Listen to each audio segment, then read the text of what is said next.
Elle était assise toute seule dans le froid, son manteau couvert de neige, l'air perdu, comme si elle attendait quelqu'un qui n'allait jamais venir. Il était juste un père célibataire avec 2 petites filles et un grand cœur. Mais ce qu'il lui a dit à ce moment-là a changé leur vie pour toujours. Ce qu'il ne savait pas, c'est qu'elle était milliardaire et faisait semblant d'être fauchée. Ce n'est pas juste une histoire d'amour, c'est une histoire de gentillesse qui ne demande rien et qui finit par tout gagner. Si des histoires comme celle-ci te touchent, te rappellent la bonté qui existe encore dans le monde ou te font simplement croire à nouveau aux secondes chances, pense à t'abonner à notre chaîne. On partage des histoires vraies, émouvantes et inspirantes comme celle-ci, destinées à ceux qui croient encore à l'amour, à la famille et au pouvoir discret de faire ce qui est juste. C'est parti. La neige tombait en flocons épais et silencieux, recouvrant la petite ville de Maple Hollow comme une couverture en laine. Les trottoirs avaient disparu sous des couches de glace. Les lampadaires clignotaient, entourés d'un halo de givre. Le monde était devenu silencieux, à l'exception du craquement occasionnel des bastionneaux ou du doux sifflement des pneus sur la neige fondue. Bastien Carrel ajusta le col de son manteau en toile usée et serra l'écharpe autour de son cou. Elle était plus vieille que ses filles jumelles et sentait légèrement le diesel et le cèdre. 2 odeurs qui imprégnaient la plupart des choses dans sa vie. L'un de ses gants était déchiré au niveau de la paume, mais il faisait encore l'affaire, la plupart du temps. Il baissa les yeux vers Élise et Rose, âgées de 5 ans. Leurs joues étaient roses à cause du froid. Leurs bonnets en laine assortis, tricotés à la main par un gentil voisin à Noël dernier, étaient légèrement de travers tandis qu'elles tirent à tour de rôle leur luge rose sur le banc de neige devant l'épicerie de Ray. « On va rentrer pour déjeuner, d'accord » répondit Bastien d'une voix douce, teintée de cette fatigue tranquille que seuls les pères célibataires connaissent. Rose rayonnait. « On peut avoir un chocolat chaud ? S'il y en a encore en promo, bien sûr. » Élise enroula une mèche de cheveux autour de son doigt ganté et recouvert de crème fouettée. Bastien rit. « Ça dépend de ton charme. » La sandwicherie était le genre d'endroit qu'on ne trouve que dans les petites villes. Une enseigne en bois usé, une lumière néon clignotante et une rangée de fenêtres striées de sel et embuées par la chaleur à l'intérieur. Il y avait une terrasse devant, principalement utilisée en été, mais à présent à peine déblayée de la neige. Une seule table avait été déblayée, celle que Bastien avait lui-même aidé à nettoyer une semaine auparavant en échange d'un café gratuit. Ils s'assirent à la petite table extérieure, bien emmitouflée. Bastien sortit un thermos de son sac à dos et versa du bouillon tiède dans des gobelets en papier pour les filles tout en déballant leur déjeuner commun. Un seul sandwich au fromage fondu était soigneusement coupé en 2 et enveloppé dans du papier aluminium. « Il est encore chaud », dit-il fièrement en donnant un morceau à chacune d'elles. Déjeuner à la Han. Rose prit une bouchée et sourit. Le meilleur sandwich de ma vie. Bastien les regarda, le cœur Bastien plein et douloureux. Elle méritait tellement plus. C'est alors qu'il la remarqua. De l'autre côté de la terrasse enneigée, à une table dans un coin recouverte de neige, était assise une femme seule. Son manteau semblait fin. Ses mains, rouges de froid, étaient enroulées autour d'un petit livre de poche bastiennoc. Ses cheveux blonds étaient tirés en arrière en un chignon à la va-vite, des mèches tombant librement et capturant des flocons de neige. Elle leva brièvement les yeux, balayant du regard le trottoir presque désert, puis les baissa à nouveau. Pas de nourriture, pas de boisson, juste le bastiennoc. Bastien hésita. Les gens passaient sans cesse par Maple Hollow. Des voyageurs, des vagabonds, des gens qui fuyaient ou qui couraient vers quelque chose. Mais il y avait quelque chose dans l'immobilité solitaire de cette femme qui le touchait profondément. Il s'éclaircit la gorge et l'appela doucement à travers le patio. « Vous pouvez vous asseoir avec nous si vous voulez. C'est plus chaud à plusieurs. » La femme leva les yeux, surprise. Elle jeta un coup d'œil derrière elle comme pour vérifier qu'il ne s'adressait pas à quelqu'un d'autre. Quand elle vit que ce n'était pas le cas, elle sourit doucement, étonnée. « Je ne voudrais pas déranger, » dit-elle d'une voix un peu enrouée à cause du froid. « Vous ne dérangez pas, » répondit Bastien. « Il nous reste la moitié d'un sandwich et 2 très bons compagnons de déjeuner. » Élise fit un signe de la main avec enthousiasme. Rose se contenta de sourire, la bouche pleine de fromage. La femme se leva en brossant la neige de son manteau. Elle traversa la petite distance qui la séparait de la table et s'assit à l'autre bout, plaçant soigneusement son bastionnoc sur ses genoux. « Je m'appelle May, dit-elle. « Bastien, répondit-il. Ces deux voleuses de sandwich, c'est Élise et Rose. » May rit. « Enchantée, les voleuses de sandwich, murmura Rose à Élise assez fort pour que tout le monde l'entende. Elle ressemble à une princesse des neiges. May rougit. Eh bien, c'est la plus belle chose qu'on m'ait dite cette année. Bastien lui tendit le dernier tiers du sandwich au fromage fondu d'un air désolé. Ce n'est pas très raffiné. Elle le prit sans hésiter. La sophistication s'est surfait. Ils mangèrent en silence, la neige continuant de tomber autour d'eux en spirale lente et délicate. B lui proposa du bouillon dans le thermos. Elle accepta avec gratitude, en roulant ses doigts autour de la tasse chaude. Après un moment, May demanda « Est-ce que tu offres toujours à manger aux inconnus dans la neige ? Seulement à ceux qui ont l'air d'avoir sauté le petit déjeuner ?» dit-elle en haussant un sourcil. « Et comment tu le sais ? Parce que je le fais aussi. » May pencha la tête, le regardant d'un air pensif. C'était vrai. Les filles se mirent à rire à propos d'une histoire qu'elles seules comprenaient en dessinant des formes invisibles sur la table givrée. May sortit un mouchoir de la poche de son manteau, le plia habilement en une petite grue en papier et le posa entre eux. Rose eut le souffle coupé. « C'est magique !» s'écria Élise en applaudissant. « Tu nous apprendras la prochaine fois ?» demanda May en clignant de l'œil. Bastien regarda quelque chose d'inconnu fleurir dans sa poitrine. Cela faisait si longtemps qu'il n'avait pas vu ses filles s'attacher aussi facilement à quelqu'un. Si longtemps que lui aussi. Quand l'addition est arrivée, Bastien a fouillé dans son sac à dos pour trouver son portefeuille, mais il n'était pas là. La panique l'a envahi. L'avait-il laissé au magasin? L'avait-il laissé tomber sur la piste de luge? Il a commencé à rougir. « Je devrais peut-être parler au propriétaire. Je crois que je m'en suis occupé. » May l'interrompit gentiment. Il leva les yeux. Elle avait déjà tendu sa carte au serveur. « Tu n'avais pas besoin de faire ça. »« Je sais, » dit-elle en souriant à nouveau. « Mais j'avais envie de le faire. Tu avais l'air d'avoir besoin d'un peu de gentillesse. » Bi ne dit rien, abasourdi. May se leva et glissa le bastionnoc sous son bras. « Merci pour le sandwich. » Puis elle se retourna et s'enfonça dans la chute de neige comme dans une scène de rêve, son écharpe rouge flottant derrière elle. Élise lui prit la main. « Papa, c'est un ange des neiges ?» B la regarda s'éloigner, la chaleur de cet instant encore présente dans l'espace qu'elle venait de quitter. « Peut-être, » dit-il doucement. « Peut-être que oui. » Des flocons de neige s'accrochaient aux cils de Bastien qui se tenait immobile devant l'épicerie d'oreilles, les yeux toujours fixés sur l'endroit où May avait disparu dans la blancheur. Pendant quelques instants, le monde sembla retenir son souffle. Il baissa les yeux vers le gobelet en papier, encore chaud dans sa main, désormais à moitié rempli de bouillon, puis vers ses filles, qui étaient occupées à examiner le petit gruau en papier que May avait laissé derrière elle, comme s'il s'agissait d'une relique mythique. « Papa ?» demanda Élise. « On peut la garder ?» Bastien cligna des yeux. « Tu veux dire l'oiseau ?»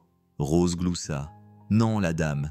Elle nous a souri comme maman le faisait. » Ces mots le frappèrent plus fort que le vent, et il déglutit. « Elle était juste gentille, ma chérie. Mais elle a payé le déjeuner, » murmura Élise. « Les gens ne font pas ça à moins de t'aimer. » Bastien n'avait pas le cœur de la corriger. Ils rangèrent lentement.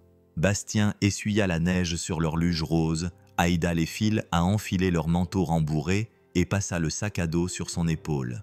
À l'intérieur, il y avait un déjeuner de Bastien qui sentait encore le fromage grillé et un thermos à moitié rempli d'espoir. Alors qu'ils marchaient pour regagner leur logement, un garage aménagé derrière un duplex vacant, Bastien ne pouvait se défaire de l'impression persistante que quelque chose d'exceptionnel venait de se produire. Une gentillesse imméritée, une chaleur dans la neige. Mais lorsqu'ils arrivèrent chez eux, la réalité les rattrapa. Le chauffage avait encore rendu l'âme. Le propriétaire avait promis que quelqu'un passerait la semaine suivante pour vérifier. On était déjà jeudi. B s'agenouilla à côté du vieux radiateur dans le coin de la pièce, actionna le disjoncteur et tapota le boîtier métallique rouillé comme s'il pouvait se rappeler soudainement comment fonctionner. Les jumeaux étaient assis en tailleur sur le canapé, sous une couverture, et dessinaient avec des crayons cassés sur le dos de prospectus publicitaires. Ils ne se plaignaient pas. Ils le faisaient rarement. Ils avaient appris très tôt que leur père portait un fardeau sur ses épaules et qu'il ne fallait pas l'alourdir davantage. Toujours à genoux, Bastien expira brusquement et appuya son front contre le métal froid. La chaleur ne revint pas. Quel genre d'homme, se demanda-t-il, n'est même pas capable de chauffer la maison? Le lendemain matin, Bastien était de retour sous le capot du pick-up d'un voisin, essayant de réparer un conduit de carburant gelé pour 40 $ et une tasse de café de station-service. Il travaillait vite, conscient du temps qui passait. Chaque minute passée à gagner de l'argent était une minute perdue avec ses filles. À midi, il est allé les chercher au centre communautaire local où elles suivaient un programme préscolaire d'une demi-journée subventionné par une bourse. Rose a couru vers lui la première et lui a sauté dans les bras, manquant de faire tomber sa thermos de la poche de son manteau. « On a dessiné des anges dans la neige sur du papier noir », a-t-elle annoncé. « Avec de la craie », dit Élise en lui tendant un papier plié. « Celui-ci est pour May. » Il le regarda. C'était le dessin au crayon d'une femme avec un foulard rouge, tenant la main de deux petites filles, toutes entourées de tourbillons de neige dessinés à la craie blanche. « Elle est revenue aujourd'hui » demanda-t-il. Élise secoua la tête. « Non, mais peut-être que si on lui donne ça, elle reviendra. » Cet après-midi-là, alors que la neige tombait moins fort et que le soleil perçait à travers les nuages, Bastien les emmena se promener à la bibliothèque municipale. Il faisait chaud là-bas, c'était gratuit et il y avait plein d'histoires qu'il n'avait pas les moyens d'acheter, mais qu'il pouvait quand même offrir à ses enfants. Les marches de l'entrée avaient été déblayées, mais la rampe était glissante. Il tint fermement les mains de la petite fille pendant qu'il montait. À l'intérieur, l'air sentait le vieux papier et le nettoyant à l'odeur de pain. Un feu crépitait dans la cheminée du coin réservé aux enfants. Autour, des poufs et des coussins formaient un cercle improvisé où un petit groupe d'enfants écoutait attentivement une voix que B reconnut avant même de la voir. Et puis l'ours dit « Ce n'est pas mon chapeau », s'exclama le lecteur sous un chœur de rire. C'était May. Elle était assise au milieu du groupe Bastienoch, le visage ouvert et les yeux animés qui brillaient. Elle portait le même foulard rouge, mais celui-ci était maintenant enroulé lâchement autour de son cou, par-dessus un épais pull gris. Ses bastionneaux étaient saupoudrés de neige. Élise et Rose ont poussé un cri. « C'est elle », murmura Élise. Sans attendre, les filles coururent vers le cercle et se faufilèrent entre deux enfants, leurs petites mains déjà tendues vers l'image de Bastienoch sur les genoux de May. May leva les yeux, surprise au début, puis éclata d'un sourire qui coupa le souffle de Bastiens. Elle croisa brièvement son regard, puis elle tourna la page et continua l'histoire après que les derniers rires se furent éteints et que les enfants se furent dispersés pour aller chercher leur jus de fruits et leurs feuilles de coloriage. B s'approcha du cercle de lecture. May était en train de ranger les Bastienochs, ses doigts bougeant avec une grâce acquise par l'habitude. « Je ne savais pas que tu travaillais ici », dit-il doucement. « Non », répondit-elle sans lever les yeux. « Je ne fais que donner un coup de main. Vendredi, c'est l'heure du compte. » Il acquiesça. « Les filles espèrent te revoir. Juste bénévole. Vendredi, c'est l'heure de l'histoire. » Il acquiesça. « Les filles espéraient te revoir. » Elle lui jeta un coup d'œil, puis son expression devint indéchiffrable. « C'était le sandwich ?»« Non, » dit-il. « C'était la façon dont tu les as fait rire. Ça n'arrive pas souvent. » May s'adoucit. « Ce sont des filles remarquables. »« Oui, elles le sont. » Bastien acquiesça. « Elles tiennent ça de leur mère. » Une pause. « Je suis désolé, » dit May doucement. Bastien esquissa un sourire. « Ça fait quelques années. Ça ne rend pas les fêtes plus faciles. Mais on s'en sort. » Il hésita, puis fouilla dans la poche de son manteau et sortit le dessin d'Élise. « Elle a fait ça pour toi. » May déplia le papier. Ses lèvres s'entr'ouvrirent lorsqu'elle découvrit les cœurs et les flocons de neige dessinés au crayon. Le bonhomme allongé représentant May tenant la main des jumelles. Elle dit « Tu étais comme un ange des neiges. » Bastien ajouta d'une voix plus douce « Et je n'ai pas eu le cœur de lui dire que ce n'était pas vrai. » May regarda le dessin un moment de plus avant de le plier soigneusement et de le glisser dans son sac. « Eh bien, » dit-elle, « je vais devoir te prouver que tu as tort, Bastien. » Bastien sentit les coins de sa bouche se relever sans qu'il le veuille. « Alors, à vendredi prochain. » May pencha la tête. « Comment ça, Bastien? Mardi aussi. J'aide à préparer la foire d'hiver de Bastienoch. Je vais peut-être avoir 2 assistants enthousiastes. » Elle sourit. Alors que Bastien se retournait pour rassembler ses filles, il ne put s'empêcher de jeter un coup d'œil en arrière. Elle le regardait, sans le juger, sans l'évaluer, juste en le regardant. Et pour la première fois depuis longtemps, il se sentit vu en retour. La nuit tombait tôt à Maple Hollow à cette période de l'année. À 17 heures, le soleil avait disparu derrière la crête et la température avait rapidement chuté, s'installant sur la ville comme un poids. La glace recouvrait les rebords des fenêtres et les rues devenaient silencieuses sous un ciel parsemé d'étoiles et de souffles glacés. Bastien Carrel était assis sur le canapé usé de son modeste appartement loué, à genoux, fixant le doux scintillement des spirales du radiateur. Ce n'était pas grand-chose, mais ça marchait. La plupart du temps, les jumeaux dormaient déjà dans leur lit commun, blottis l'un contre l'autre comme 2 virgules identiques sous une pile de couvertures dépareillées. Rose serrait toujours dans sa main la petite grue en papier que May avait pliée. Élise avait demandé si elle pouvait garder le dessin au crayon de Snow Angel May caché sous son oreiller. Bastien n'avait pas dit non. Il se frotta les mains distraitement, écoutant le léger tic-tac du radiateur. La pièce était calme maintenant, mais dans sa poitrine, quelque chose bouillonnait. Ce n'était pas de l'agitation. C'était quelque chose de plus ancien, quelque chose qu'il ne s'était pas autorisé à ressentir depuis des années. De l'espoir, et cela le terrifiait. Il traversa la pièce et prit une vieille photo sur l'étagère supérieure d'un étroit Bastienoch case. Les bords étaient gondolés par le temps et l'humidité. Sur la photo, une jeune baie souriait à l'appareil photo, tenant un nouveau Bastien Ron Élise dans un bras, Caroline dans l'autre, ses cheveux auburn tombant en cascade sur une épaule. Elle riait de quelque chose hors cadre. Elle avait toujours ri. Bastien traça le contour de son visage avec son pouce. « Tu aimerais May » murmura-t-il. Il n'avait pas prononcé son nom à voix haute depuis longtemps. Pas comme ça, pas sans la douleur aiguë de la perte. Mais ce soir, Bastien suivit le contour de son visage avec son pouce. « Tu aimerais May » murmura-t-il. Il n'avait pas prononcé son nom à voix haute depuis longtemps.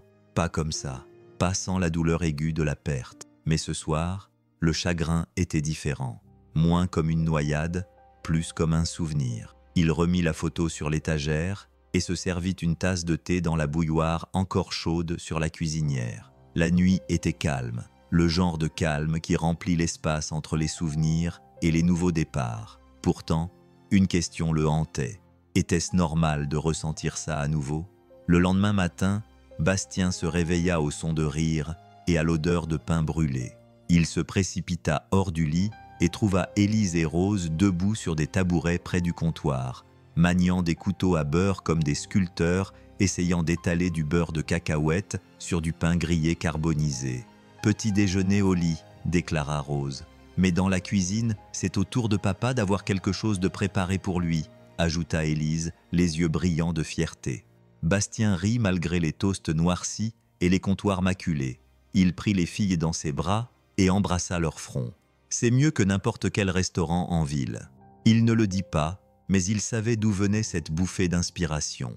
Cet après-midi-là, à la bibliothèque, la foire Bastienoch battait son plein. Des tables pliantes couvertes de livres à prix réduit serpentaient dans l'aile réservée aux enfants. Des flocons de neige en papier pendaient au plafond, captant la lumière. Des bénévoles s'affairaient, coiffés de bonnets de Père Noël, attachant des rubans et classant les Bastienoch par tranche d'âge. Bastien aida les jumelles à choisir 2 Bastienoch d'occasion qu'il paya avec les derniers billets de 10 $ qui lui restaient dans son portefeuille. Puis, les regarda courir vers le coin lecture. C'est alors qu'il la vit. May se tenait près d'une pile de livres Bastien, les manches retroussées, les joues rougies par l'effort et non par la vanité. Elle avait l'air d'être à sa place, non pas à cause de son apparence, mais grâce à sa présence. Elle distribuait des livres Bastien comme s'il s'agissait de miches de pain chaud. Bastien a hésité, puis s'est approché. « Salut », a-t-il dit d'une voix basse et décontractée. Elle s'est retournée et a souri. « Tu es venu. Je ne pouvais pas laisser les filles rater leur lecteur préféré. » May posa un Bastien sur le sol et essuya ses mains sur son jean. « Ils sont adorables, dit-elle, et très intelligents. Ils tiennent ça de leur maman. » Un silence s'installa entre eux, rempli d'une compréhension tacite. « Je l'ai perdue dans un accident de voiture », dit Bastien presque pour lui-même. « Il y a 3 hivers. Une minute, elle était en route pour aller chercher des couches, et l'instant d'après, plus rien. » L'expression de May s'adoucit comme une bougie qui vacille sous l'effet du vent. « Je suis vraiment désolée, » dit-elle. « C'est plus que ce que quiconque devrait porter seul. Je pensais pouvoir y arriver, » admit Bastien. « Je me disais que si je travaillais dur, que je faisais tourner la boutique, que je ne laissais rien se dégrader, ça ferait moins mal. » Mais ces derniers temps, il regarda les filles maintenant allongées sur des poufs, lisant à haute voix l'une à l'autre de « Tu débarques toujours de nulle part, tu fabriques des grues en papier, tu paies le déjeuner à des inconnus. » Elle sourit, mais son sourire n'atteignait pas ses yeux. « Avant, j'étais très douée pour disparaître. Je m'étais trop habituée à ce que les gens aiment ce que j'avais, pas qui j'étais. Alors, j'ai commencé à me rendre dans des endroits où personne ne me connaissait. Pas de nom de famille, pas d'attente. » Et Maple Hollow May haussa les épaules. C'était censé être temporaire. Mais ensuite, elle regarda les filles. Elles m'ont invité à m'asseoir. La gorge de B se serra. Parfois, le silence en disait plus long que n'importe quelle phrase bien tournée. Ce soir-là, après le dîner, Bastien alluma un petit feu dans le foyer du jardin. Un anneau métallique rouillé entouré de vieilles briques. Il a enveloppé les filles dans des couvertures et leur a donné à chacune une guimauve sur un bâton. Quand il leur a donné, le ciel était d'un noir velouté, parsemé d'étoiles et de silence. May s'est assise à côté de lui, juste assez près pour que leurs ailes bastiennes se touchent. Rose, tenant sa guimauve à moitié fondue en l'air, a demandé « Mademoiselle May, vous avez une famille ?» May a marqué une pause, les flammes se reflétant dans ses yeux. « Pas vraiment, pas comme ça. Tu en veux une ?» demanda Élise.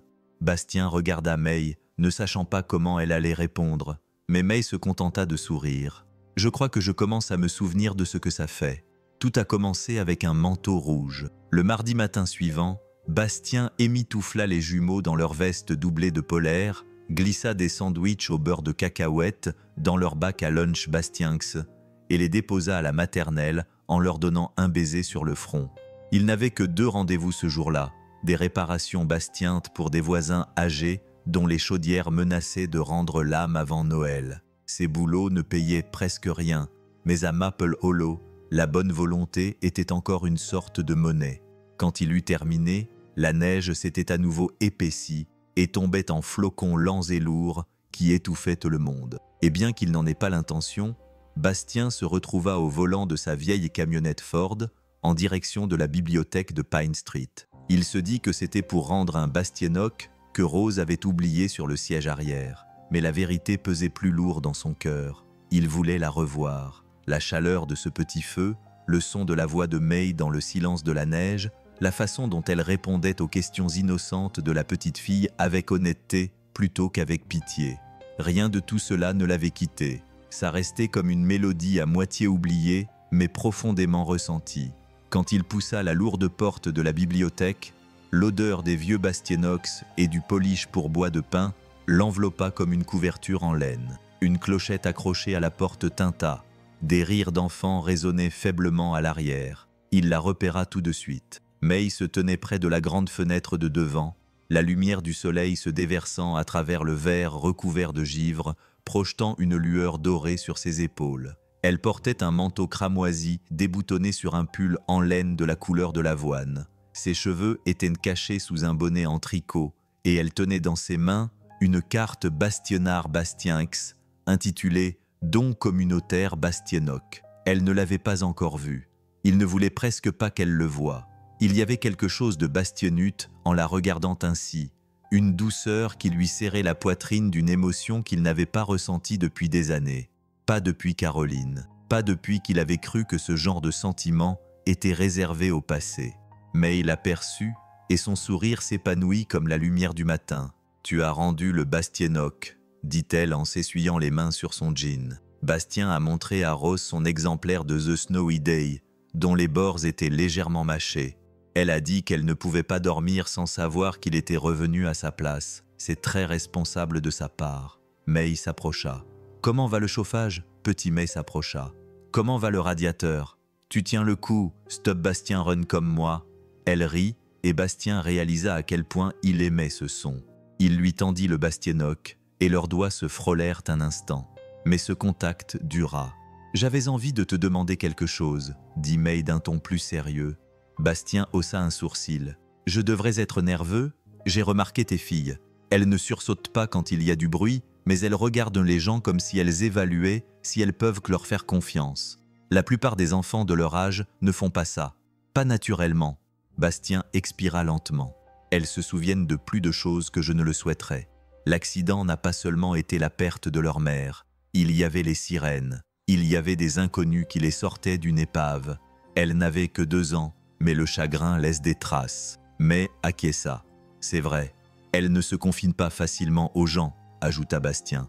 Mais avec toi, c'est comme si elle te connaissait depuis toujours. » May détourna le regard pendant une seconde, ses doigts se crispant autour du bastienoc dans sa main. « Parfois, je pense que les enfants sentent ce qui est réel avant les adultes. » Un silence s'installa entre eux. Pas gênant, juste honnête. B bougea. « Je peux te poser une question, seulement si ce n'est pas où j'ai trouvé mon manteau. »« Pourquoi es-tu ici ?» demanda-t-il. « Pas juste à la bibliothèque. Je veux dire, dans cette ville, ce boulot.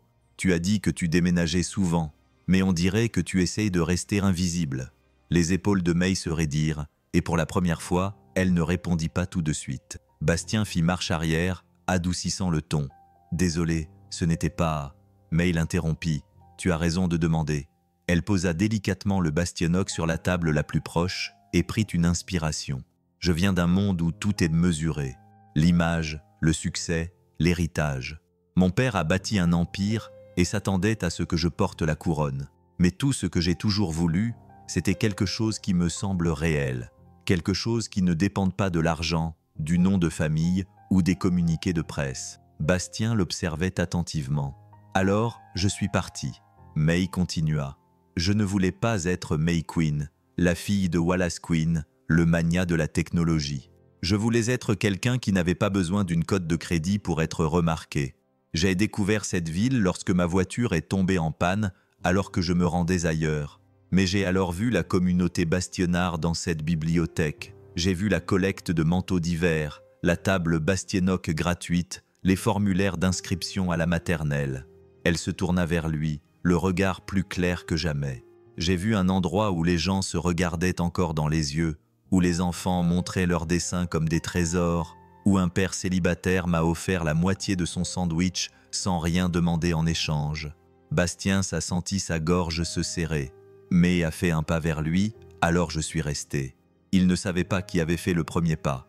Peut-être que c'était Bastiente, mais l'espace entre eux se réduisit. Et pendant une brève seconde, la bibliothèque s'effaça, ne laissant que 2 personnes, Bastiente portant des cicatrices, Bastiente ayant peur d'être vue, Bastiente soudainement moins effrayée. À ce moment-là, une voix retentit à l'arrière. « May, on a besoin d'aide avec le projecteur. » Elle sourit, d'un air désolé, en reculant. Le devoir, l'appel. Bastien acquiesça, toujours en la regardant. Alors qu'elle se retournait, son manteau rouge s'évasait légèrement à l'ourlet, captant la lumière comme un drapeau. Et à ce moment-là, Bastien réalisa quelque chose de terrifiant et de magnifique. Il voulait qu'elle reste, pas seulement en ville, mais dans leur vie. 3 jours passèrent, mais le manteau rouge restait dans l'esprit de Bastien comme une chanson qu'il ne pouvait pas se sortir de la tête. May n'était pas revenu à la bibliothèque, ni pendant ses visites rapides, ni lorsqu'il déposait les filles pour l'heure du compte. Il se disait qu'elle était simplement occupée. Les bénévoles allaient et venaient, mais quelque chose en lui, quelque chose de plus silencieux que la logique et plus fort que le doute, le troublait. Le vendredi matin, un vent glacial soufflait et le ciel était couvert, le genre de temps qui vous pesait sur les épaules avant même d'avoir mis le pied dehors. Bastien enfonça les bonnets en laine des filles sur leurs oreilles et ferma leur manteau avec une douceur acquise par l'habitude. « Papa Rose ?» demanda Élise d'une voix étouffée par son écharpe. « On peut voir Mademoiselle May aujourd'hui ? » « J'espère bien, » répondit Bastien sincèrement. Élise serrait un morceau de papier cartonné plié dans ses mains gantées. « On lui a fait un dessin. »« C'est quoi ?» demanda Bastien, alors qu'il montait dans le camion. « Un bus bibliothèque, » répondit Élise. Avec nous, elle, Bastienox et des biscuits. Il sourit. Il aurait bien aimé prendre ce bus. Ils arrivèrent à la bibliothèque juste avant midi. L'arbre de Noël de Bastienox se dressait fièrement dans un coin, décoré d'étoiles en papier fabriquées par les enfants. Une petite foule s'était rassemblée pour le spectacle de marionnettes du week-end. Bastien conduisit les filles à la section pour enfants, mais May n'était pas là. Elle n'était pas derrière le coin des histoires, ni en train de trier les dons. Elle n'était pas non plus dans la salle de pause des bénévoles, demanda-t-il doucement à l'accueil, au cas où. « Oh !» dit la jeune femme derrière le comptoir. « Mademoiselle May n'est pas venue aujourd'hui. Est-ce qu'elle va bien ?» demanda-t-il en essayant de paraître désinvolte. La femme sourit. « Je suis sûr qu'elle va bien. Cette dame a son propre emploi du temps. Elle est mystérieuse. » Bastien acquiesça poliment, mais quelque chose en lui se serra. Le mystère n'était pas toujours bon signe. Ce soir-là, après que les filles se soient endormies blotties sur le canapé, entourées de photos de Bastienox, Bastien s'assit à sa table de cuisine encombrée avec une seule idée en tête. Des réponses. Il ouvrit son vieil ordinateur portable, lent et à moitié cassé, la touche T manquante, et tapa le nom qui lui trottait dans la tête depuis leur première rencontre, May Quinn. Au début, rien d'inhabituel. Quelques résultats de recherche génériques, un toiletteur pour chien dans l'Ohio, un professeur de collège dans le Vermont. Puis il ajouta un mot et tout changea. Les pages se succédaient à l'écran. Maeve Quinn, fille du magnat de la technologie Wallace Quinn, a disparu de la vie publique il y a 2 ans. Sa dernière apparition connue remonte à un gala de charité à Chicago. Des photos ont suivi des événements prestigieux. Tapis rouge, robe noire. Son visage était reconnaissable, même sous plusieurs couches de maquillage et sous les projecteurs. Bastien se renversa sur sa chaise, abasourdi. Elle n'avait pas seulement quitté la richesse, elle avait tourné le dos à un empire. Ses pensées se bousculaient. Pourquoi ici? Pourquoi maintenant? Pourquoi faire semblant d'être quelqu'un d'autre? Il cliqua sur un article intitulé « Humanitaire, la disparition discrète de Maeve Quinn ». L'article racontait comment, après la mort de sa mère, May avait vendu ses propriétés, quitté l'entreprise familiale Bastienard et investi des millions dans des fondations pour l'alphabétisation sous des noms anonymes. Anonymes jusqu'à présent. B fixait la dernière photo de l'article où May riait à côté d'un bus scolaire municipal rempli de Bastienox. Son manteau rouge flottait derrière elle comme une cape. Il détourna le regard. Elle lui avait dit une partie de la vérité, mais pas toute. Et même si elle ne lui devait rien, il ne pouvait s'empêcher de sentir un vide se former dans sa poitrine. Cette voix familière et dangereuse se mit à lui murmurer « Tu n'as rien à faire ici. Tu n'es qu'un mécanicien avec un compte bancaire à découvert et 2 enfants qui portent des vêtements usés. Pourquoi resterait-elle » Il ferma son ordinateur portable brusquement. Le lendemain matin, les jumeaux firent irruption dans sa chambre avant le lever du soleil. « Réveille-toi, dit Élise. On a fait des muffins, des vrais, ajouta Rose. Avec un mélange tout prêt, gémit Bastien en se frottant les yeux. La cuisine est encore debout? Elles acquiescèrent fièrement. Bon, d'accord, 5 minutes de plus. D'accord, encore 5 minutes. Non, parce qu'on va en apporter un à Mademoiselle May. Il s'assit en clignant des yeux. Mais chérie, mais les filles avaient déjà bastiennandé dans le couloir en chaussons bastionneaux et pyjamas. Bastien se traîna jusqu'à la cuisine, se servit un café noir dans une tasse ébréchée et fixa le panier rempli de petits muffins aux myrtilles tous bancales. Elles avaient utilisé tout le mélange. Certains étaient brûlés. L'un d'eux était recouvert de pépites de chocolat. Il soupira, sourit, enveloppa le moins brûlé dans du papier aluminium. Et 20 minutes plus tard, il se tenait devant l'immeuble de May, une vieille maison victorienne divisée en appartements. Bastien hésita devant la porte, le muffin refroidissant dans sa main. Il leva le poing pour frapper, puis s'arrêta. Il y avait des voix de l'autre côté de la porte, étouffées mais agitées. Une voix d'homme, grave, froide. « Je te l'ai dit, Maeve, tu ne peux pas continuer à fuir ton nom de famille. » La voix de May suivit, ferme mais retenue. « Ce n'est plus ton problème. C'est devenu mon problème le jour où tu as quitté la fondation, la famille. » Bastien recula. Son instinct lui criait de partir. « Laisse-moi partir, » dit-elle. « S'il te plaît. » Bastien ne réfléchit pas. Il frappa fort, délibérément, Silence, puis des pas. La porte s'ouvrit en grinçant. May se tenait là, les yeux rougis par son manteau, les cheveux en bataille. Derrière elle se tenait un homme en costume noir de laine parfaitement repassé. Bastien reconnut son visage grâce aux articles. Graham Lell, directeur exécutif de la fondation Queen Family. « Tout va bien ?» demanda Bastien.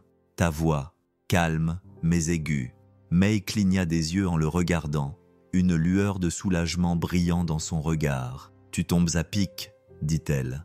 Graham s'apprêtait à partir. L'homme en costume fixa B avec un sourire narquois au coin des lèvres. « Et qui êtes-vous » ? Le cas social du quartier. Bastien serra les mâchoires. « Non, juste quelqu'un qui sait quand une dame est acculée. » May s'interposa entre eux. « Ça suffit. » Graham expira. « Ce n'est pas fini, May. En fait, dit-elle en se redressant. Si, ça l'est. » Il se retourna sans un mot. Son manteau battait derrière lui comme un rideau qui tombe. May referma la porte derrière lui et s'affaissa contre celle-ci. Le silence qui s'ensuivit était plus lourd que la neige. « Je suis désolée, dit-elle enfin. Je ne voulais pas que tu la prennes comme ça. » Bastien lui tendit le muffin, encore chaud. « On est venu t'apporter ton petit déjeuner, dit-il.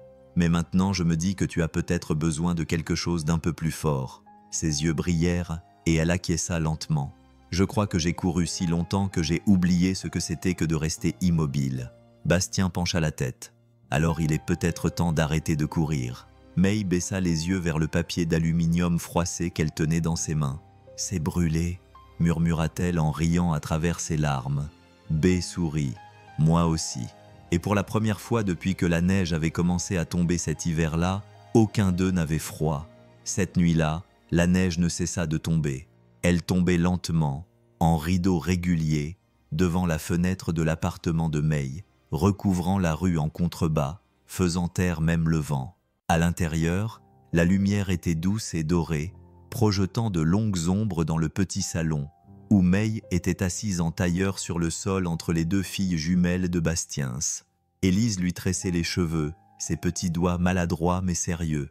Rose était recroquevillée à côté d'elle et dessinait sur une serviette en papier, pliée avec un crayon gras, la langue tirée en signe de concentration. L'appartement sentait légèrement la cannelle, la cire fondue et quelque chose d'autre que Bastien n'arrivait pas à identifier, peut-être le confort. Il se tenait dans l'embrasure de la porte, tenant 2 tasses de chocolat chaud, observant la scène se dérouler comme un moment dont il ne savait pas qu'il avait besoin. May leva les yeux et croisa son regard. « Tu as l'air de trop réfléchir. » Il s'avança et lui tendit l'une des tasses. « Je fais ça quand je vois quelque chose que je ne veux pas perdre. » May cligna des yeux, surprise, et baissa les yeux vers la tasse dans ses mains. « Tu ne perds rien, » dit-elle doucement. « Du moins, pas encore. » Ils restèrent plus tard que prévu. Les filles s'endormirent, blotties contre May sur le canapé, enveloppées dans une couverture commune, les joues rougies par le sucre et la chaleur. Dehors, la neige s'accumulait. « Je devrais les ramener à la maison », dit Bastien à contre-cœur en enfilant son manteau. May hésita. « Vous pouvez rester ici pour la nuit. Les routes sont impraticables et j'ai assez de couverture. » Il hésita, non pas parce qu'il ne voulait pas, mais parce qu'il voulait. May baissa les yeux vers les filles, puis le regarda à nouveau. « Elles me font confiance, je sais, » dit Bastien. « C'est ça qui me fait peur. » Elle fronça les sourcils. « Pourquoi ? Parce que chaque fois qu'elles ont fait confiance à quelqu'un depuis le décès de Caroline, ça n'a pas duré. Et elles ont cessé de croire que les gens restent. Je ne veux pas qu'elles pensent que c'est juste un autre endroit chaleureux que nous ne pourrons pas garder. » May resta silencieuse pendant un moment, puis elle dit « Et quelle abastienute tu es ?» Bastien croisa son regard. « J'ai arrêté de croire que je pouvais garder quelque chose de bien. » Sa voix était à peine plus qu'un murmure. Alors peut-être que nous avons besoin de croire à nouveau. Il resta pas dans son lit, sans se faire d'illusions, mais par terre à côté du canapé, un oreiller sous la tête, le rythme doux de la respiration de sa fille pour seule compagnie, et dans l'obscurité, avec pour seul bruit celui du vent qui grattait les fenêtres. Bastien écoutait la respiration trop régulière de May trop près. Quelque part entre le sommeil et l'éveil, une question se forma dans sa poitrine. Il ne la posa pas encore, mais il la sentait pressée contre ses côtes comme une vérité qui attendait d'être révélé. Le lendemain matin était lumineux, douloureusement lumineux. La lumière du soleil se reflétait sur la neige et filtrait à travers les fenêtres, plongeant l'appartement dans une lueur chaude. La petite fille remua la première, grimpant sur B avec l'élégance d'un chiot. « J'ai faim !» annonça Rose en tirant sur sa manche. « J'ai besoin de crayons !» ajouta Élise, déjà en train de fouiller dans le pot à crayons de May sur la table. Mais apparut dans le couloir, enrobée dans un peignoir, ses cheveux blonds tombés en désordre sur une épaule. Elle regarda cette étrange famille improvisée réunie dans son espace et sourit. « Je vais faire des crêpes, dit-elle. Tu sais comment Bastien s'est moqué ? » « Pas du tout, répondit May. Mais j'ai une spatule et un optimisme à toute épreuve. Ce fut le meilleur petit déjeuner que Bastien ait mangé depuis des mois, même avec les bords brûlés. Plus tard dans la journée, après avoir déposé les filles à l'école, et lorsque l'appartement était tombé dans un calme doux et tranquille, May se tenait près de la fenêtre avec une tasse de thé. Son manteau rouge était suspendu près de la porte. La ville essayait déjà de la ramener, et les mots de Graham résonnaient encore comme une mauvaise chanson. Bee s'est approché d'elle. « J'ai fait des recherches sur toi. » May n'a pas bronché. « Je m'en doutais. J'ai lu à Bastienut ton père, à Bastienut la fondation, l'argent, la presse. Je ne t'ai pas menti, a-t-elle dit en regardant la neige. Je n'ai simplement pas corrigé tes suppositions. Je voulais que quelqu'un me voie sans tout ça. Bastien a hoché la tête. Je comprends. Vraiment ? Oui, dit-il. Tu n'avais pas besoin d'être quelqu'un d'autre pour nous, mais tu dois savoir quelque chose. Elle se tourna vers lui. Bastien prit une inspiration. Elle se pose des questions. Les filles. Hier soir, Élise a demandé si tu allais vivre avec nous. Rose a dit qu'elle voulait que tu l'aides à décorer le sapin de Noël. Les yeux de May brillèrent. Et t'as répondu quoi ? J'ai rien dit parce que je sais pas répondre. May posa lentement sa tasse. Demande-moi, dit-elle. Demande-moi ce qui te tourne dans la tête depuis le moment où on s'est rencontrés. Bastien la regarda, cherchant une hésitation sur son visage. Il n'en trouva aucune. Alors il a demandé, la question qui devenait de plus en plus forte chaque jour, chaque moment de chaleur, chaque sourire tendre. Que se passera-t-il quand le monde te retrouvera ? May n'a pas répondu tout de suite. Elle s'est éloignée de la fenêtre et a traversé la pièce, ramassant l'un des dessins au crayon d'Élise sur la table. On y voyait les quatre dans la neige, 2 filles en bâton, un homme grand et une femme en manteau rouge tenant une grue en papier. « Je ne sais pas, » dit May, « mais je sais ce que je veux qu'il arrive. » Elle brandit le dessin. « Je veux que ce soit réel, pas dessiné, pas caché. » B s'approcha. « C'est un grand souhait. J'ai connu le monde. Les dîners de gala, les interviews, les bals de charité où tout le monde souriait mais où personne ne se souciait de rien. Mais ça, » elle regarda autour d'elle les tasses vides, le canapé encore chaud du souvenir. « J'ai l'impression que c'est quelque chose pour lequel je me battrai. » La voix de B baissa. « Alors, on est quoi ?» May le regarda droit dans les yeux. « On est ce qui arrive quand 2 personnes brisées arrêtent de faire semblant et commencent à choisir. » C'était dit. Pas de grandes déclarations, pas de diamants, juste la vérité, claire et sans phare. Et c'était suffisant. Ce soir-là, alors que Bastien ramenait les filles à la maison à travers la neige scintillante, Élise regardait les feux de la rue clignoter à travers la fenêtre. « Papa » demanda-t-elle. « Oui, ma puce. Si Mademoiselle May est un ange des neiges, ça veut dire qu'elle disparaît quand le soleil se lève. » B sourit. « Pas celle-ci. »« Comment tu le sais ?» Il jeta un coup d'œil au dessin qu'ils avaient collé sur le tableau de bord. May et Red se tenaient à côté de 2 filles qui semblaient enfin en sécurité. Parce que celle-ci veut rester. Il neigeait de travers. Le vent s'était levé en fin d'après-midi, balayant Maple Hollow comme s'il avait quelque chose à prouver. Bastien gara son camion près de l'ancien sentier à la lisière de la ville, juste après les bois, là où le réseau cellulaire disparaissait et où le silence régnait. Il ouvrit la porte passager et aida May à descendre avec précaution, sa main s'attardant 1 seconde de plus que nécessaire. « Tu es sûr que tu veux sortir ?» demanda-t-il. May serra son écharpe autour de son cou. « Tu as dit que tu emmenais les filles ici quand le monde te semblait trop bruyant ?» Il acquiesça. « Oui, c'est vrai. Et ça semble être l'endroit idéal. » Ils marchèrent en silence sous un dais de pin recouvert de glace. Leurs bottes crissaient sur la neige tassée.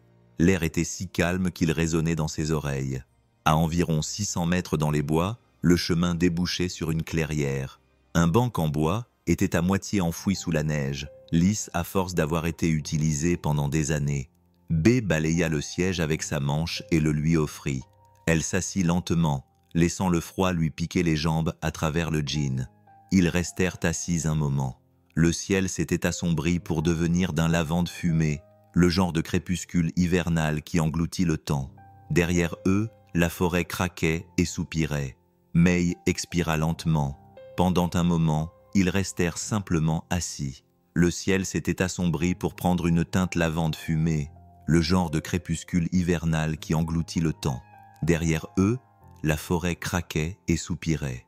May exhalait des volutes de buée dans l'air. « Tu m'as demandé une fois pourquoi je restais à Maple Hollow. » Bastien acquiesça, les yeux fixés sur l'horizon. « Je pense qu'il est temps que je te raconte toute l'histoire. » Commença-t-elle doucement, comme si elle parlait à travers un brouillard. « Ma mère était tout ce que mon père n'était pas. Chaleureuse, calme, déterminée. Elle n'était pas impressionnée par le manoir, les fêtes ou les portefeuilles d'action. Elle aimait les Bastienox, les jardins et préparait des croque-monsieur les jours de pluie. Elle me bordait dans mon lit en me racontant des histoires, pas des contes de fées, mais des biographies de femmes réelles qui avaient changé le monde avec leur gentillesse. » May sourit faiblement. Elle m'a fait croire que je pouvais tout faire tant que cela avait un sens. Bastien ne disait rien. Il écoutait comme on écoute quand on sait que les mots ont de l'importance.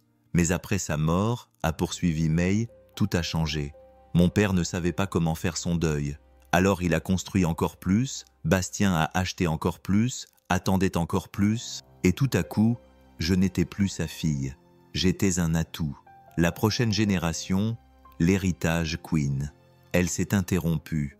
Le seul bruit était celui du vent soufflant dans les aiguilles de pin.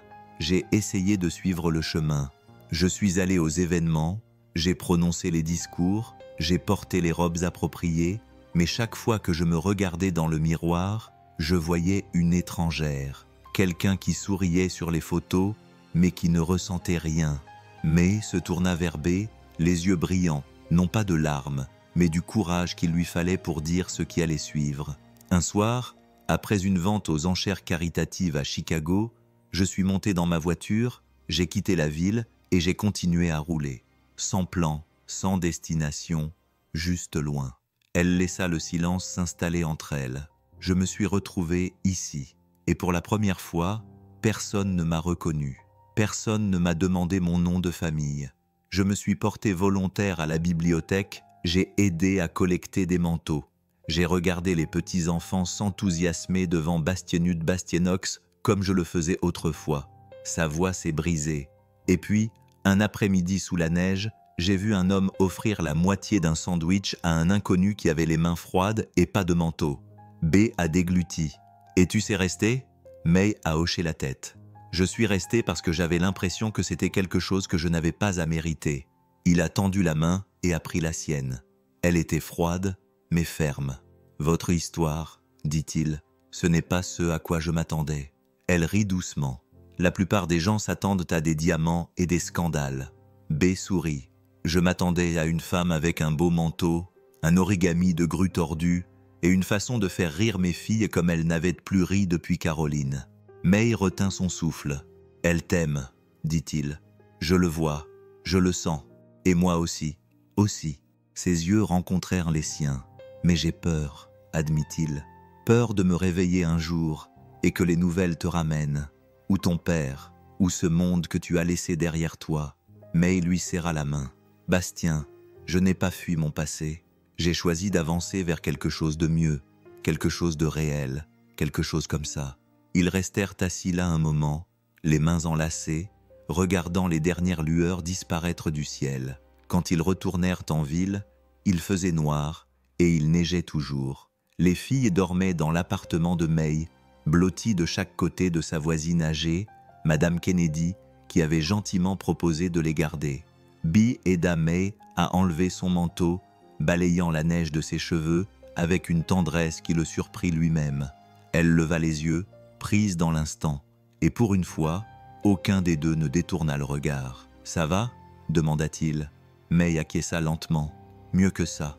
Ils restèrent ainsi dans l'embrasure de la porte, à quelques centimètres l'un de l'autre.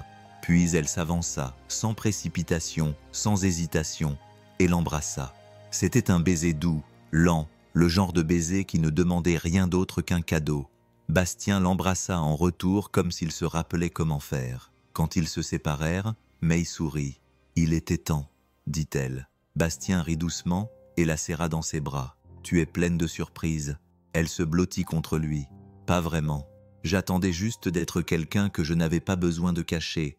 Et tu l'es, dit-il. Tu es ici. » Plus tard, après que les filles aient été ramenées chez Bastiens et bordées dans leur lit, une fois les lumières éteintes et le monde redevenu calme, Bastien s'assit sur son porche, une couverture autour des épaules, perdu dans ses pensées et dans son histoire. Il leva les yeux vers le ciel. Il avait aimé Caroline passionnément et sincèrement. Il avait perdu, mais d'une certaine manière, il n'avait pas l'impression d'avoir été trahi. Il avait l'impression d'être revenu, non pas au passé, mais à lui-même. La première fois que May avait cuisiné pour eux trois, la cuisine ressemblait à un champ de bataille. Il y avait de la farine sur le nez de Rosie, du fromage râpé collé aux élises, et de la sauce marinara était étalée sur le bord du comptoir comme une peinture abstraite.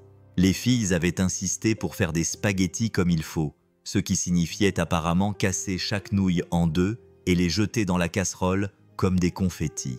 May se tenait devant la cuisinière, une cuillère en bois dans une main et un torchon humide dans l'autre, essayant de ne pas rire. Soit ça va être le meilleur dîner que j'ai jamais préparé, soit ça va servir d'avertissement aux générations futures. Bastien était appuyé contre le cadre de la porte, les bras croisés, un sourire aux lèvres. « Je suis juste là pour le soutien moral et le contrôle qualité. » May lui lança un regard faussement noir. « Tu es à deux doigts de te retrouver à faire la vaisselle, Karel. »« Oui, madame. » Rose tourna sur elle-même, les bras grands ouverts. « Mademoiselle May, on met des bougies sur la table ?» demanda Élise. « Et des serviettes en tissu comme dans les restaurants chics. » May regarda Bastien. « Tu les gâtes avec tes bonnes manières. » Il haussa les épaules.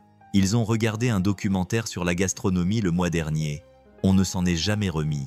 Elle sourit. « D'accord. Des serviettes en tissu et des bougies, ce sera. » Et en un clin d'œil, la cuisine se transforma. La table à manger, une vieille table patinée que Bastien avait trouvée dans un vide-grenier il y a des années, fut débarrassée et réarrangée. Élise plia les serviettes en papier en triangle avec tout le soin d'un majordome royal. Rose a placé une bougie au centre et l'a allumée avec le zippo de son père, ce qui lui a valu un haussement de sourcils et un rappel chuchoté. « La prochaine fois, tu demanderas à papa. » Elles s'assirent pour déguster un repas qui était grumeleux, mal assaisonné et parfait. Rose aspira bruyamment ses nouilles. Élise demanda à May si elle pouvait venir à tous les dîners pour toujours. Et B, qui regardait les deux filles s'enfoncer dans le confort, sentit quelque chose changer. Pas de manière spectaculaire, mais d'une manière calme et certaine, comme une porte qui s'ouvre après avoir été fermée pendant des années. Après le dessert, qui était en fait juste une pile de biscuits Graham tartinés de beurre de cacahuète et recouverts de pépites de chocolat, les filles ont disparu dans le salon pour construire un fort avec des oreillers. May est restée à table, les regardant avec une douceur dans les yeux que Bastien n'avait jamais vue auparavant. « Elles sont heureuses, a-t-elle dit. « Elles sont heureuses quand tu es là, répondit-il sans hésiter. May se tourna vers lui. « Et toi, B ?» Il prit une inspiration. « Moi, je commence à me souvenir de ce que ça fait. » Elle acquiesça lentement. Puis, de manière inattendue, elle demanda « Tu leur as dit qu'Aubastien était leur mère ?» La question ne fit pas mal. Elle n'était pas destinée à le faire, mais elle le toucha profondément. « Je leur raconte des histoires, » dit Bastien. « Je ne leur cache pas Caroline, mais je ne veux pas non plus qu'ils vivent dans le chagrin. Elle n'est pas une ombre dans cette maison, elle est une source de chaleur. » Le regard de May était fixe. C'est une belle façon de la garder auprès d'eux. Il sourit faiblement. « Elle t'aurait aimé. »« Je pense que oui. »« Oui, » dit-il doucement. Caroline disait toujours « Le monde a besoin de plus de gens qui s'assoient volontairement à la mauvaise table. » May cligna des yeux. « Ça me dit quelque chose. » Il fouilla dans la poche de son manteau et en sortit le gruau de papier que May avait fabriqué quelques semaines auparavant. celui que Rose avait glissé dans son bastiennoc et avait refusé de le laisser jeter. « Je garde ça avec moi maintenant, » dit Bastien. « Pas parce que c'est fragile, mais parce que c'est la preuve que les petites choses peuvent avoir de l'importance. » May fixa le petit oiseau dans sa main, les yeux brillants. « Je n'aurais jamais pensé que je signifierais autant à quelqu'un juste en pliant du papier. »« Tu comptes plus que tu ne le penses, » dit-il doucement. Ce soir-là, après que le fort s'était effondré et que les filles avaient été emmenées au lit dans un tourbillon de rire, Bastien et May s'assirent sur le canapé, une couverture sur leurs genoux, 2 tasses de thé refroidissant entre eux. Ce n'était pas un geste grandiose, ce n'était même pas un moment dont ils se souviendraient avec une parfaite clarté, mais c'était réel, et c'est ce qui comptait. « J'ai réfléchi, » dit May. « Dangereusement, » dit-elle à Bastien. « Je veux faire quelque chose, » continua-t-elle. « Pour la ville, pour les enfants qui n'ont pas la chance de grandir avec des bibliothèques et des bastiennocs et la chaleur de tes filles. » Bastien se tourna vers elle. « Quel genre de choses? Un programme de lecture mobile ?» May prononça ces mots, s'animant d'excitation. Une bibliothèque sur roues, des livres de Bastien, du matériel artistique, des couvertures pour l'hiver. On l'appellera, je ne sais pas, le nid des histoires. Bastien haussa les sourcils. C'est plutôt génial en fait, plutôt pas mal, vraiment génial. May rit. Je suis sérieuse. Je veux construire quelque chose qui a du sens, pas à cause de mon nom de famille, à cause de cet endroit, à cause d'eux. Elle fit un geste vers le couloir où 2 petites têtes reposaient en rêvant sous des couvertures à motifs d'étoiles. Bastien tendit la main et prit la sienne. « Alors allons-y, peu importe, tu as besoin de camions de Bastien, du ruban adhésif. Je suis là. » Elle serra ses doigts. Même si la camionnette de lecture sentait le crayon et le cacao, surtout le lendemain matin, Rose est entrée dans la cuisine avec un dessin dans chaque main. « Celui-ci, c'est notre nouvelle famille, » a-t-elle déclaré. « Et celui-là, c'est des spaghettis, » a ajouté Élise. « On en a fait un pour le frigo de Mademoiselle May. » May a regardé Bastien. Bastien a haussé les épaules. « L'espace sur le frigo, c'est sacré. Vous avez été accepté. » May s'agenouilla et prit les dessins des mains de Bastien. « Ceux-là iront devant, pas sur le côté. » Rose rayonnait. « Ça veut dire que vous êtes maintenant notre famille. » May ouvrit la bouche pour répondre, mais aucun son ne sortit. À la place, elle serra les filles de Bastien dans ses bras pour leur dire tout ce que les mots ne pouvaient pas exprimer. Et quand elle leva les yeux vers Bastien, son regard disait tout autre chose. « Tu n'es pas le seul à apprendre à rester. » Tout a commencé par une photo. Juste une image floue prise par un inconnu curieux au marché hivernal hebdomadaire de la ville. May, coiffée d'un bonnet gris en tricot, était accroupie pour attacher le bastionneau de Rosie. Son sourire était doux et maternel. B se tenait à côté, les mains dans les poches de son manteau, les regardant avec un regard qui aurait pu faire fondre n'importe quel gel. La photo n'avait pas de légende, pas de filtre, pas d'intention. Juste un moment candide figé dans le temps jusqu'à ce que quelqu'un la reconnaisse. Maeve Kensington, la fille du magnat de l'acier Douglas Kensington. Un repos pour la fondation Kensington. Un milliardaire déguisé en femme buvant du cacao dans un gobelet en polystyrène à une table pliante dans une ville endormie. Il n'a pas fallu longtemps pour que la tempête médiatique éclate. Le lendemain matin, Bastien était en train de réparer un poteau de clôture au sud de la propriété lorsque son téléphone a vibré, signalant 5 appels manqués et 3 messages vocaux urgents. Le 4e appel, provenant de son pote Cal, qui travaillait à la station-service, n'était pas pour les filtres à huile Bastionnut. « Allume la télé, mec, ou regarde sur Twitter, tu es en tendance. » Bastien, perplexe, s'essuya les mains et retourna à la maison. Les filles dormaient encore. May était recroquevillée sur le canapé avec un bastiennoc à côté d'elle et ne remarqua pas qu'il avait allumé la télévision. Elle était sur toutes les chaînes, souriant à Rose dans la neige, son nom et sa fortune affichés en lettres bastianeldes sous l'image. Le titre hurlait. Kensington Heirs passe incognito dans la campagne du Colorado. L'amour n'est-il des Bastionard Rooms aux Bastionneaux? Une milliardaire vue menant une vie normale avec un père célibataire et ses jumeaux. Maeve Kensington, romance secrète ou ruse? Coup de pub. Bastien coupa le son de la télé, le cœur lourd comme une pierre. May se redressa lentement, lisant la panique sur son visage avant d'entendre un mot. « Je n'avais pas prévu ça », murmura-t-elle. Il ne répondit pas tout de suite.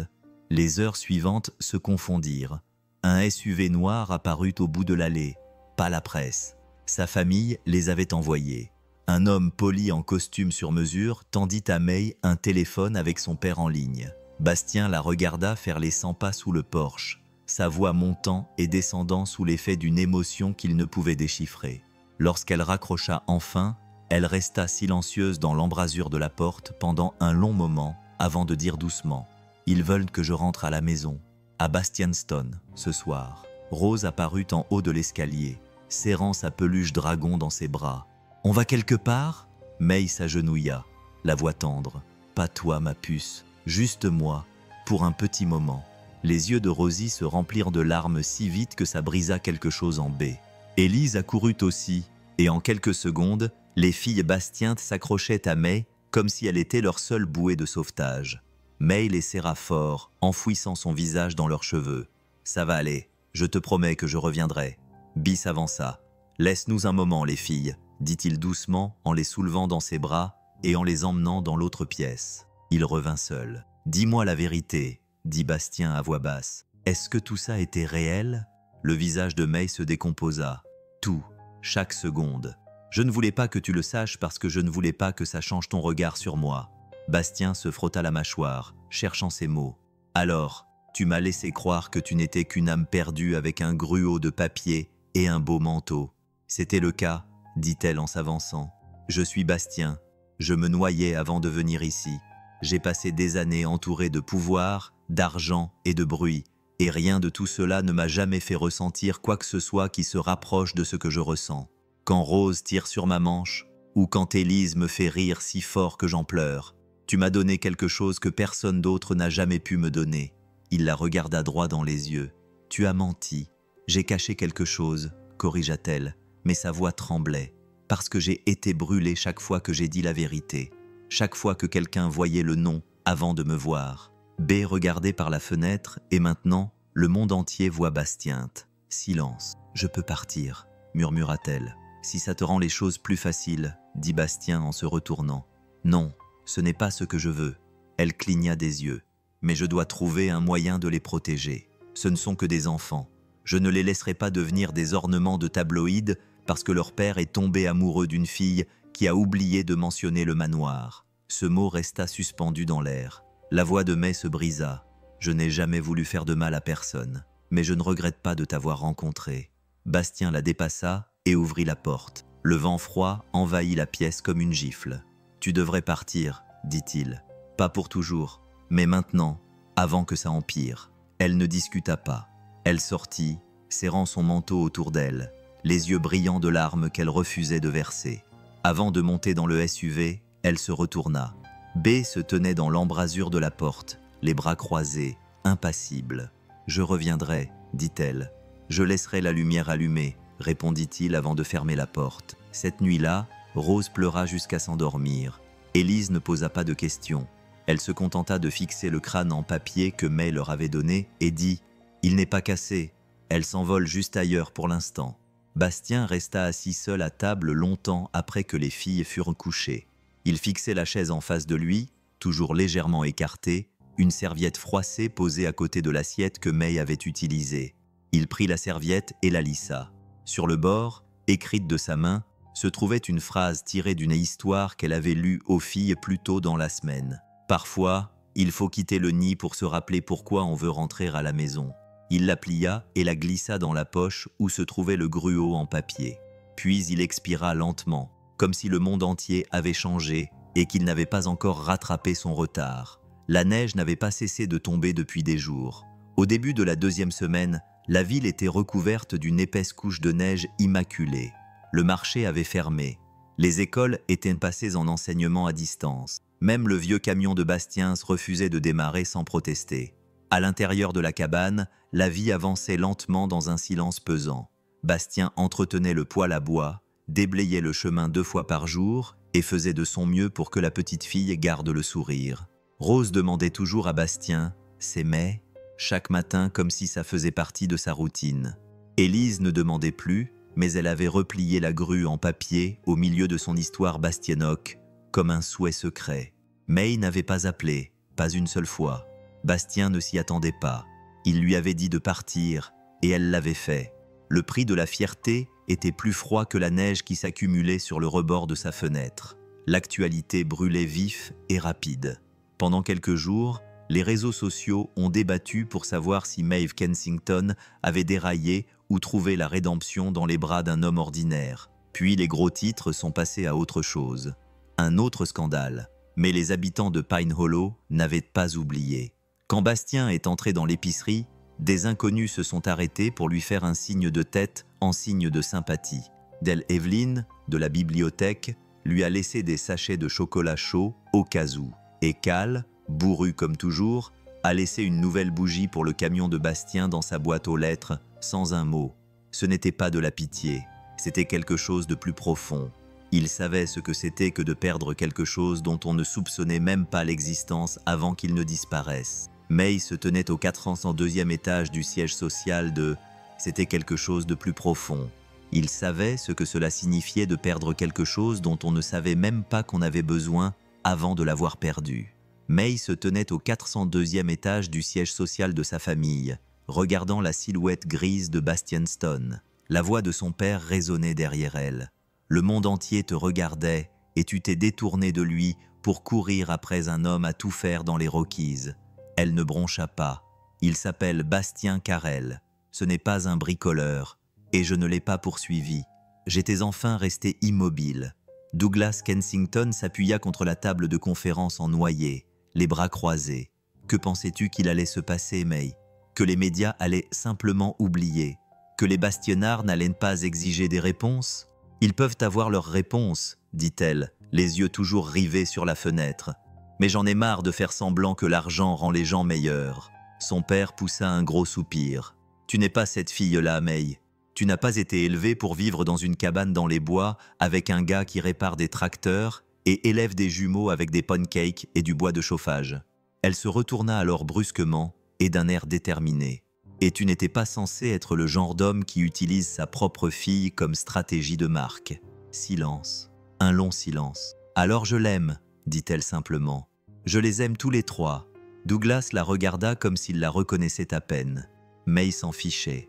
Pour la première fois depuis des années, ses pieds savaient exactement où il voulait aller. C'était un mardi, quand on frappa à la porte. Bastien était en train de faire des croque-monsieur, à côté de lui. Élise lisait tranquillement sur le canapé.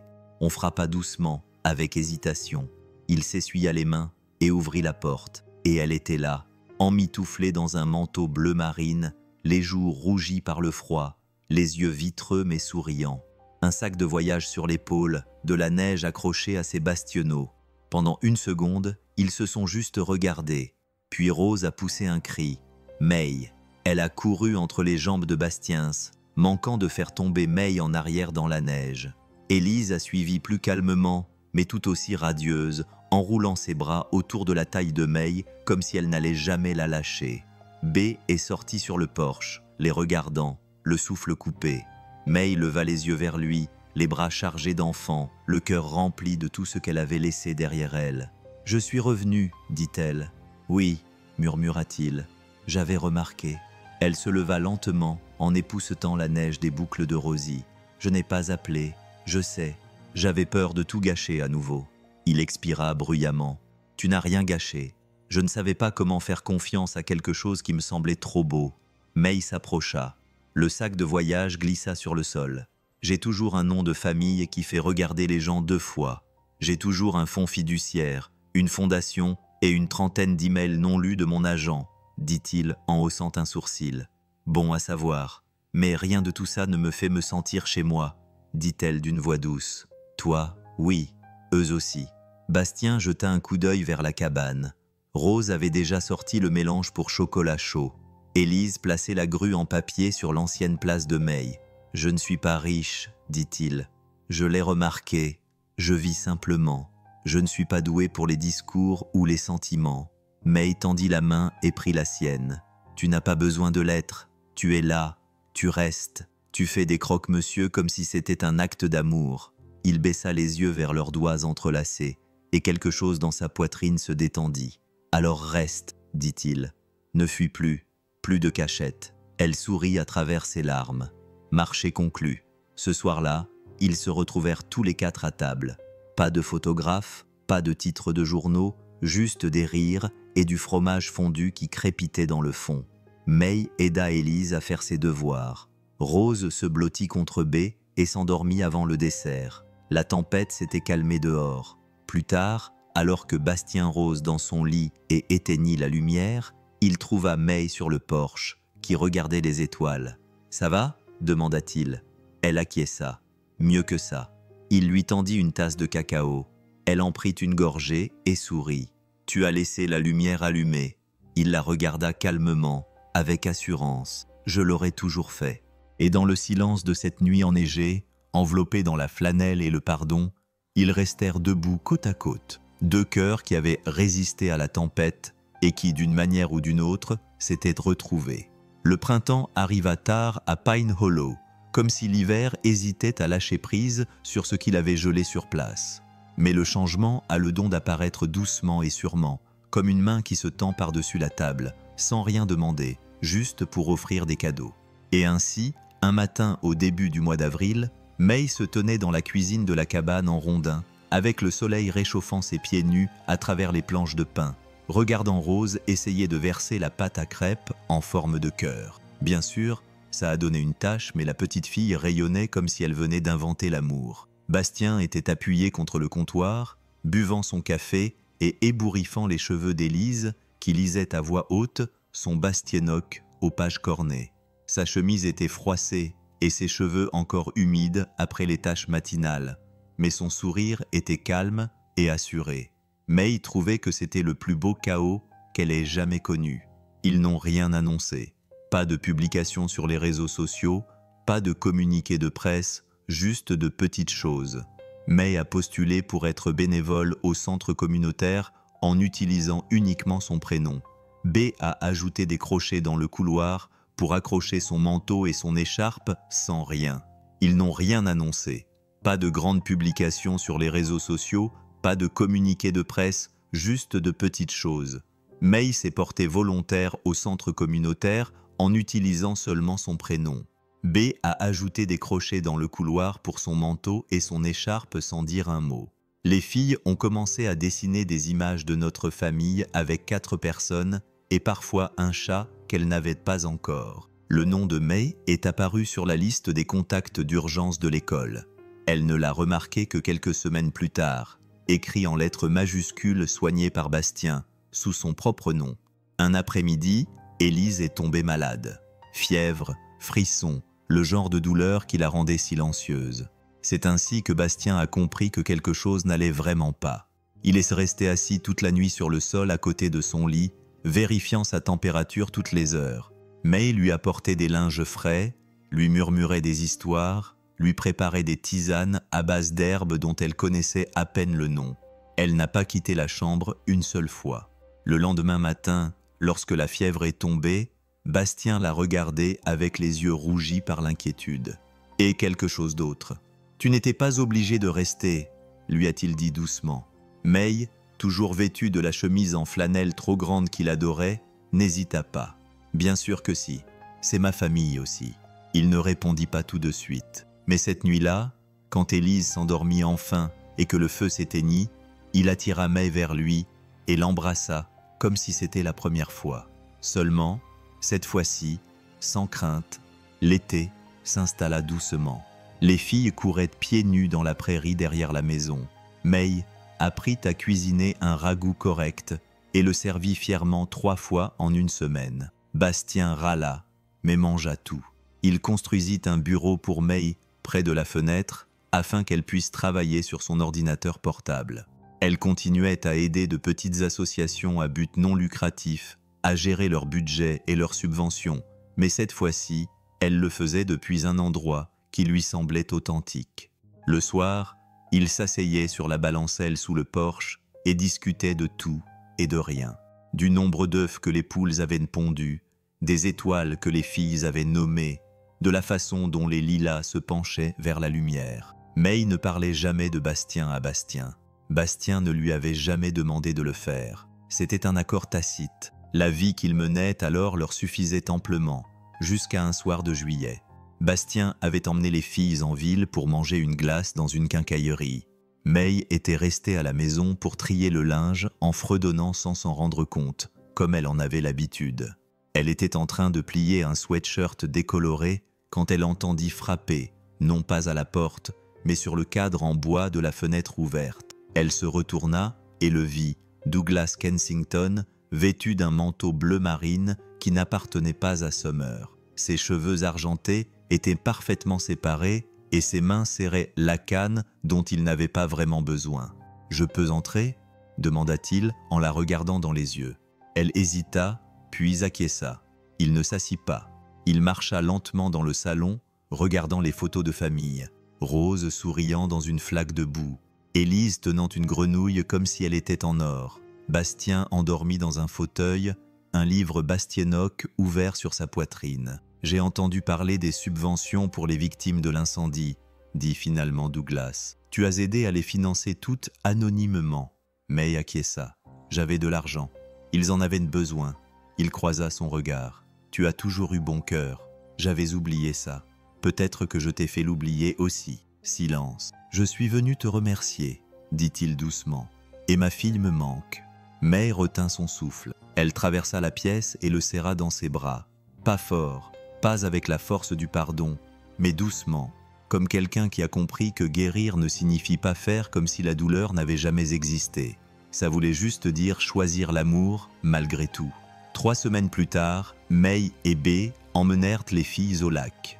Ils préparèrent des sandwichs au beurre de cacahuètes, un sac de pommes et un vieil appareil photo Polaroid que Rose avait insisté pour emporter.